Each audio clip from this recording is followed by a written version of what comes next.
SpongeGex here. If you've seen my channel before, then you may have seen my big review series for the out-of-print Walt Disney Treasures collection DVDs. I started this series off reviewing volumes 1 and 2 for Mickey Mouse in living color. I made these in hopes of getting people's interest in these classics so that maybe Disney could release these to make them easier to watch on either Disney Plus or Blu-ray. Sad to say that my plan did not work, but I still had fun making these reviews and watching all these classics. Unfortunately, my mic quality for the first episode was really bad, so I figured I might as well redub and refine the review so it's less aggravating to listen to.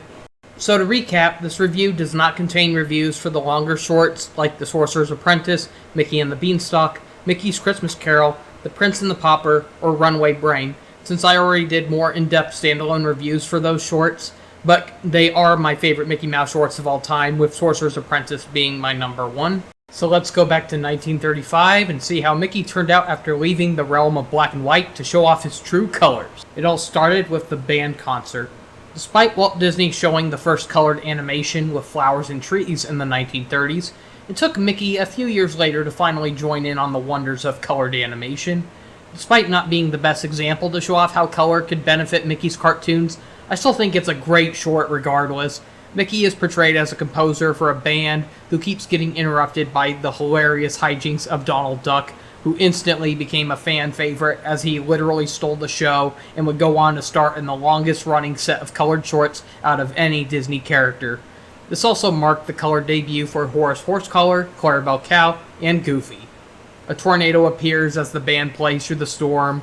It just holds up incredibly well. It still makes me laugh, and the highlights definitely being Donald Duck's hilarious moments along with the tornado shenanigans. 8 out of 10. Mickey's Garden, a bizarre and trippy short. As Mickey's garden gets infested with insects, he tries gassing them, only for the spray to backfire, causing him and Pluto to shrink and get chased by all the giant insects. It falls under the cliche of being revealed to be a nightmare, but it was still a fun and entertaining cartoon full of madness. 8 out of 10. On Ice. This cartoon marks Minnie Mouse's first appearance in color. It's a simple but fun short, showing many characters doing different things on a frozen body of water on a snowy day. We see Mickey trying to show Minnie how to ice skate, Goofy trying to catch fish in a very strange way, and Donald harassing poor Pluto by putting ice skates on him while he was sleeping. Donald gets karma when the wind blows him away on his kite. Mickey tries saving Donald but fails. Donald gets sent all the way to Goofy, who mistakes Donald as a fish. It's a fun short with some incredible animation, especially the part of Mickey ice skating. The animators gave the scenery such a 3D-like illusion. 8 out of 10. Pluto's Judgment Day, a dark short where Pluto has a nightmare where he's put on trial by cats for his crimes against cats. I feel like the short would have worked better if they didn't reveal right away that the whole story is just a nightmare. The tone is all over the place and can't decide if we're supposed to laugh or feel scared for Pluto or the cats he's tortured. It's definitely a memorable cartoon for its dark and bizarre visuals, but I felt like it could have been better. 6 out of 10. Mickey's Fire Brigade. Barely anything happens. Mickey, Donald, and Goofy are bumbling firemen. I did like the part where Donald put out flames by scooping them up in a bucket and dumping them in a fishbowl, or Goofy getting attacked by Clarabelle as he tries warning her about the fire while she's bathing. The ending just feels too abrupt and not very funny. 5 out of 10. Through the Mirror. This, in my opinion, is the best classic Mickey Mouse short before the 1940s redesign. Heavily inspired by Lewis Carroll's two Alice stories, after falling asleep while reading Through the Looking Glass, Mickey travels inside his mirror and into a strange world of living inanimate objects, size-changing nuts, and a kingdom of cards. It's a trippy short with fun visuals and sequences. This short is iconic and Disney knows it, even using it as the basis for 3 Mickey Mouse video games, including Disney's Magical Mirror starring Mickey Mouse, and most importantly, the 2 Disney Epic Mickey games. By the way, I'm excited for the remaster we're getting in 2024 for the first Epic Mickey. The highlights for the short include the big dance sequence, along with the escape scene at the end. It's another fun and fantastic short that should please fans of classic animation and classic Disney. 9 out of 10. Mickey's Circus, a short where Mickey hosts a circus as Donald gets messed with by a bunch of seals, and the orphan mice audience heckles and harasses Donald throughout. 6 out of 10. Mickey's Elephant. It starts off cute, but it's overall an unpleasant short. Pluto gets jealous of an elephant that Mickey gets, and the short harshly ends with Pluto forcing Pepper into the elephant's trunk as it sneezes uncontrollably and ends up destroying the house that Mickey was building for it.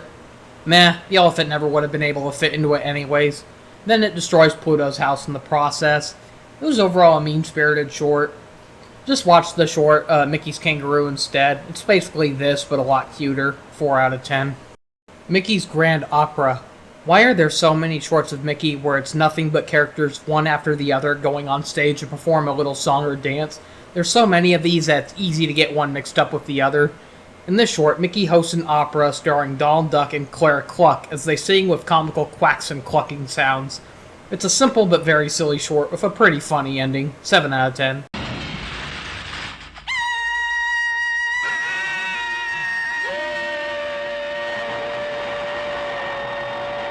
Mickey's Polo Team, a very silly cartoon where Mickey, Donald, Goofy, and the Big Bad Wolf for some reason compete with caricatures of Golden Age Hollywood stars, with a crowd full of silly symphony cameos and more Hollywood stars. I love the detail of the horses looking and moving similarly to their riders, and then there's Donald Duck riding around on an uncooperative small donkey. Donald accidentally swallows the ball as everyone goes after Donald for it. It's a mad funny short. 8 out of 10. Alpine Climbers. Kind of forgettable. While climbing a mountain, Mickey gets in trouble with a mother eagle, and Pluto gets drunk by a medicine dog. Donald's shenanigans with the goats were kind of amusing, but still, overall, pretty forgettable. 5 out of 10. Moving Day. Mickey, Donald, and Goofy are late for paying their rent as they try making a run for it with all of their belongings before Sheriff Pete takes possession of it. Even if they're kind of in the wrong, you can't help but root for the three as they try escaping. But what was it with Disney's cliche of having scenes drag on with characters getting their butts or heads stuck in something? 7 out of 10. Mickey's Rival, the short to introduce Minnie's past friend Mortimer Mouse, modeled after Walt Disney and named after a rejected first name for Mickey Mouse. Usually I hate shorts about a main character being jealous of someone else, but this one works for it makes audiences hate Mortimer as much as Mickey does. Mickey proves to be the better mouse when Mortimer endangers Minnie by angering a bull. Mortimer flees like a coward, while Mickey heroically charges in to save Minnie.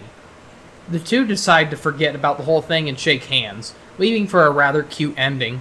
While I didn't care much for Mortimer in this short, I do love his reintroduction in Mickey Mouse Works and House of Mouse. Not only for how he was written to be a more comical sleazeball, but Maurice LaMarche did such a great job at voicing the character to sound like an untrustworthy car salesman or old radio host. Sometime after making this review a few years back, Mortimer for a short while became a bit of a meme due to a scene from Mickey Mouse Clubhouse where he was a supervillain shrinking things or something. I don't watch that show because I don't watch preschooler shows, but for some reason you could not escape Twitter without seeing a silly edit with Mortimer in it. 7 out of 10. Orphan's Picnic. Mickey and Donald set up a picnic for the orphan mice as the mice pick on Donald and steal all the food he lays out. Kinda mean-spirited, but still pretty funny. 6 out of 10. Hawaiian Holiday. Mickey and pals are trying to have fun at Waikiki. Goofy tries catching waves and fails humorously. Pluto messes with a starfish and crab, while Minnie and Donald hula dance as Mickey plays the ukulele. The highlight of the short has got to be the ending, where Goofy finally catches a wave, only for this to happen. Hey, look! I made it! I made it! Oh, yeah?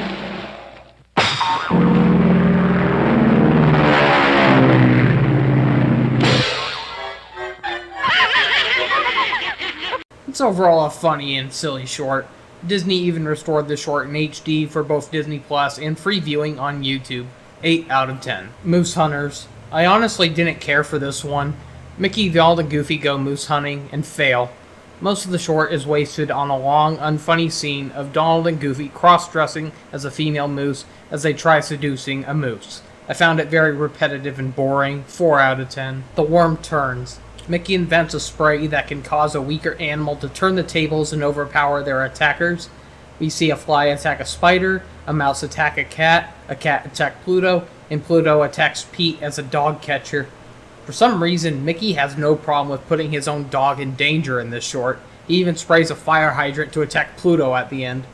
Overall, it's a funny cartoon, but strange how we don't even see a worm attacking a bird like the title card suggests. 7 out of 10. Magician Mickey. Mickey pulls off a magic show as Donald rudely heckles the performance. Mickey gets back at Donald by embarrassing him with magic tricks. There's a lot of funny scenes in this, especially with Donald constantly transforming into different animals, a lot of him constantly coughing out cards. The short gets dark as Donald takes Mickey's pistol and tries shooting him. Pretty dark, but still pretty funny. 8 out of 10. Mickey's Amateurs. Overall, another basic short with characters coming on stage to perform an act, but what makes this one stand out is Donald Duck. Donald tries reciting Twinkle Twinkle Little Star, only to get laughed off of the stage. We get a rather dark moment as Donald comes back in disguise with a guitar case, only to pull out a machine gun, and he threatens the audience at gunpoint to finish his act. Even at gunpoint, the audience still laughs at Donald, and he starts firing. No one was hurt, but it's still shocking yet hilarious to see Donald doing something like this. We will never see Donald or any Mickey Mouse character do anything like this again.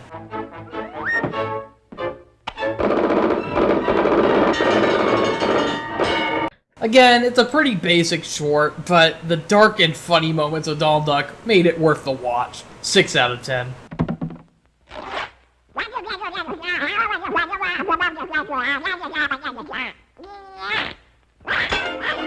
Clock Cleaners. Mickey, Donald, and Goofy try cleaning a clock tower, but get into funny shenanigans. Donald argues with the mechanics of a clock, and Goofy gets dazed by a bell he tried cleaning and nearly walks off the tower. The ending with the three getting knocked around by clock cogs and moving around like belly dancers was also pretty funny. 7 out of 10. Lonesome Ghosts. Some bored ghosts prank call ghost exterminators Mickey, Donald, and Goofy so they can have new victims to scare off for fun. I love the stupid yet silly ending where the ghosts see Mickey and pals covered in wet flour and they get scared off thinking they're seeing ghosts. 7 out of 10. Mickey's Parrot. On a stormy night, a chatty parrot gets loose and sneaks into Mickey's house. Meanwhile, Mickey and Pluto overhear a radio broadcast about a killer who got loose. The chatty parrot starts repeating stuff it heard over the radio, and Mickey and Pluto are convinced that the killer is in the house. It's such a hilarious concept, I loved it. 8 out of 10. Boat Builders. Not much happens. Mickey and pals try building a boat that sinks in the end, and Goofy gets horny over a mermaid statue. 6 out of 10. The Whalers. The second cartoon in a row about sailing. It's a decent and well-animated short about our main bumbling trio trying to hunt a whale and failing like usual. 7 out of 10. Mickey's Trailer. Mickey and pals live in a trailer as they pack off and head to who knows where. It doesn't have a real plot, but it's so charming and fun. It makes something as simple as Mickey picking corn out of a field look like a work of art. We also see Donald taking a bath like a happy little kid. The highlight is definitely the breakfast scene as Mickey and Donald eat corn on the cob like a typewriter. Goofy foolishly joins the crew for breakfast without parking the car first, which leads to a hilarious runway trailer sequence. It's a fun and charming short. 8 out of 10. The Brave Little Tailor. Considered by many to be one of the greatest Mickey Mouse cartoons, a retelling of a classic tale where a tailor gets overexcited upon killing 7 flies with one swat, and all the villagers mistaken Mickey for taking out 7 giants. Mickey is brought to the king, and the king sends Mickey to kill a giant that terrorizes their land. Princess Minnie offers her hand in marriage if Mickey wins. Now, this could have come across wrong if the terms were laid by either the king or Mickey, but because Minnie herself made the offer, it's both hilarious and kinda cute. Even with a tempting prize, Mickey still doesn't believe he has what it takes to kill the giant. Mickey finds himself face to face with the bumbling giant, and we get some funny moments, like the giant making a cigarette out of hay and lighting it with a stove. Upon being discovered, Mickey uses his wit, small size, and tailor skills to sew circles around the giant till he falls over and gets knocked out, as the kingdom celebrates. It's a charming and fun short. 8 out of 10. Society Dog Show. The last cartoon to feature Mickey's classic design before his revised design by Freddie Moore in 1940. It's a typical dog show story where a character enters their dog into a dog show and they get rejected until their dog somehow saves the day and wins in the end. It's very cliche, but the animation was very impressive during the climax where Pluto rollerblades through burning wreckage to save Fifi. 6 out of 10. The Pointer. Mickey once again takes Pluto hunting and they fail miserably. Despite the simple and seen before premise, This one does stand out for having the highest animation quality out of any of the classic Mickey Mouse shorts, aside from Sorcerer's Apprentice, of course. A main highlight of this being the part where Mickey gets confronted by a bear and nervously tries smooth talking his way out of it. It's honestly the funniest scene out of anything from Mickey Mouse's career. Overall, I really do like this short. 8 out of 10. Tugboat Mickey. Mickey and pals receive an SOS call off their radio, and they try rushing off to the rescue, only to end up wrecking their boat in the process. To make matters worse, they learn the SOS was actually part of a radio drama. Kind of funny, but feels familiar to previous shorts. 7 out of 10. Pluto's Dream House. A slightly dated short that still has some funny moments. Mickey discovers a talking magic lamp with a rather stereotypical voice, but I personally found him hilarious and awesome. People were offended by the lamp's voice apparently, but I thought it made him sound macho. Production is commencing. Here I go. Out of my way. The lamp offers to grant wishes, and Mickey wishes for a new doghouse for Pluto, as the lamp begins using its powers to build a new doghouse. I will admit, the minstrel show joke was a real groaner. Mickey wishes for Pluto to be given a bath. However, Mickey's radio starts acting up and switches between different stations, as the lamp mistakes the broken radio's dialogue with Mickey's instructions and nearly kills Pluto in the process. It turns out the whole story was just a nightmare, though, and even then, I still found this to be a very fun and hilarious short. 8 out of 10. Mr. Mouse Takes a Trip. Mickey tries sneaking Pluto onto a train where dogs aren't allowed. Pluto gets discovered by Pete, the conductor, as he chases Mickey and Pluto across the train. The two end up getting kicked off at the end, but conveniently get kicked off at their destination. It's a fun and silly short. 8 out of 10. The Little Whirlwind. The first cartoon I recall ever seeing to star Mickey and Minnie, and such a strange one to be introduced with, since Mickey and Minnie are portrayed as if they've never met in this short. In fact, Minnie seems to not care much for Mickey in this short. Minnie bakes a cake and Mickey offers to do yard work for a slice. Mickey's yard work gets disrupted by a pesky tornado throughout. This short does have a very short-lived tweak to Mickey's design, where his ears have depth to them, unlike most shorts where his ears are always flat and rotate to always stay round. Some people hated this design, act like it's a crime for Mickey's ears to have depth, but it honestly never bothered me. The tornado calls for its mama, which ends up wrecking the yard. To Minnie's disappointment, Mickey is convinced that he's not getting any cake, but Minnie lets him have it by chucking the cake at his head. Mickey doesn't care and gladly eats the cake off his head. It is strange to see a short where the two mice act like they aren't a loving couple, but it's still a silly short. 7 out of 10. Nifty 90s. A period piece that seems to tell a love story of how Mickey and Minnie first met and went on their first date. It's kinda cute, but Minnie does look rather silly with that oversized butt thing she has strapped on. During the part where the two go to a theater, we get a comical scene with caricatures of the Disney animators Ward Kimball and Freddie Moore. The end of the short has a car ride go haywire as the car chases a cow. It feels like a homage to Mickey and Minnie's first short, Plain Crazy, kind of reflecting how far the animation and characters have come within a span of roughly 20 years. It's overall a cute and simple short. 7 out of 10. Orphan's Benefit, a shot-for-shot remake of a black and white short where Mickey and Donald try presenting a show for the orphan mice's amusement, but they once again heckle Donald Duck for hilarious results. I actually like the remake more than the original, mainly for the updated visuals alone. 6 out of 10. Mickey's Birthday Party, a superior remake of another black and white short called The Birthday Party. Mickey and pals surprise Mickey as he comes home on his birthday. Minnie tries stalling Mickey with Mickey's present, while Goofy struggles to bake Mickey's cake. We get a memorable scene of Minnie playing Mickey's new organ, as Mickey breaks out into a funny dance, as his friends laugh and party alongside with him. Mickey's dance with his cane feels very similar to his dance with the match in Through the Mirror. It's overall a wacky and fun short that really celebrates Mickey and his colorful pals. 7 out of 10. Symphony Hour, one of the funniest classic Mickey Mouse cartoons. Mickey and pals are part of an incredible symphonic orchestra, as Pete plays an Italian sponsor who hires Mickey for his group to perform. However, on the night of performance, Goofy accidentally breaks the equipment as the orchestra plays with broken instruments and now sound horrible. The reactions between Mickey and Pete are just hilarious. You can tell they're just fearing that their careers are over.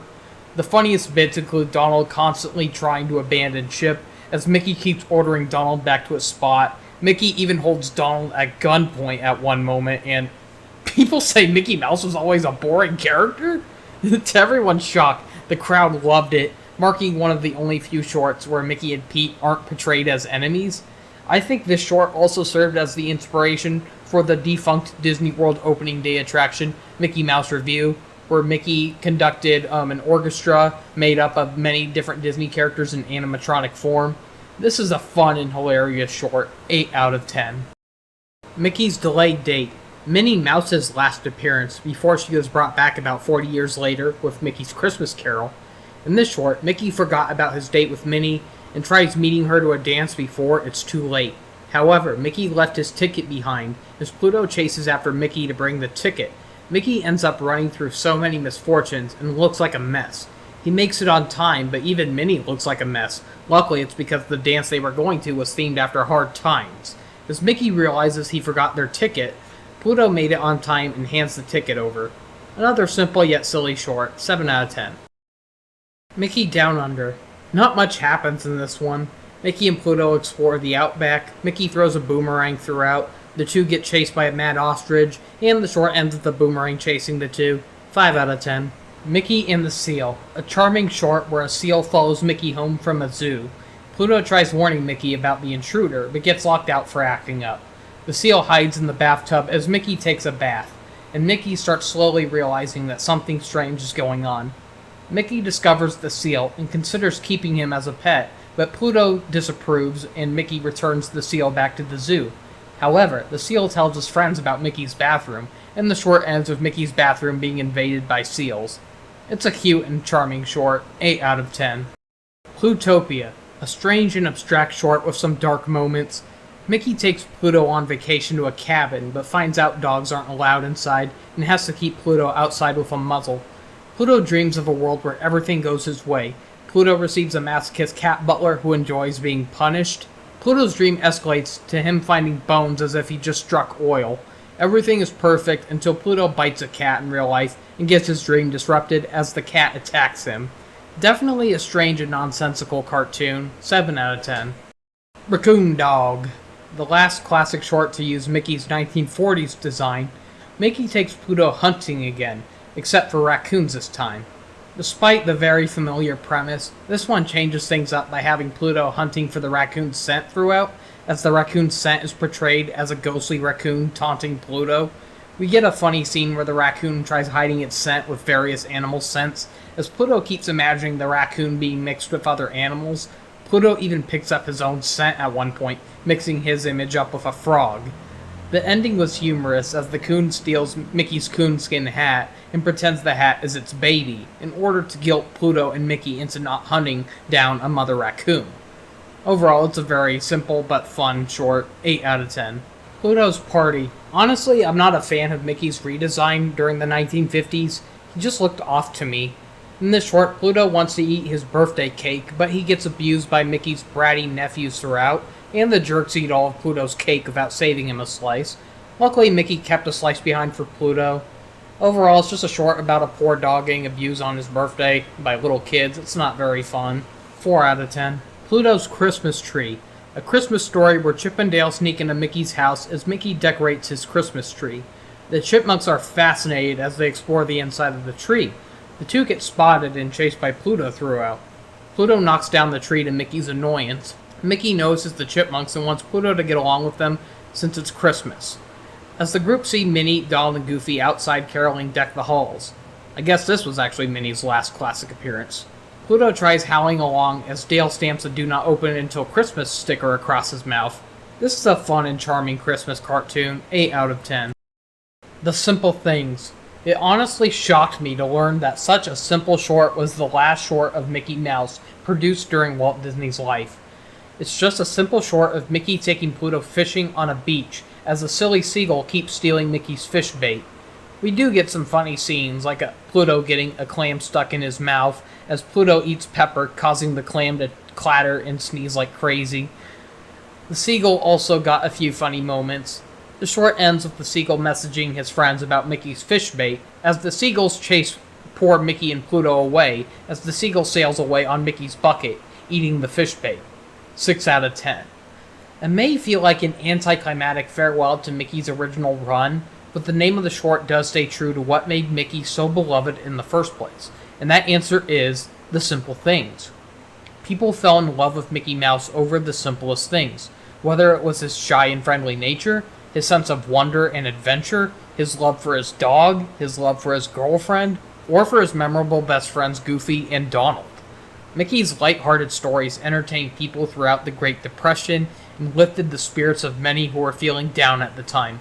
Mickey was a dreamer who reflected Walt's own dreams, which many viewers saw a little bit of themselves in, whether it was the dreams to be a captain, a ringleader, a composer, the world's greatest sorcerer, the list goes on.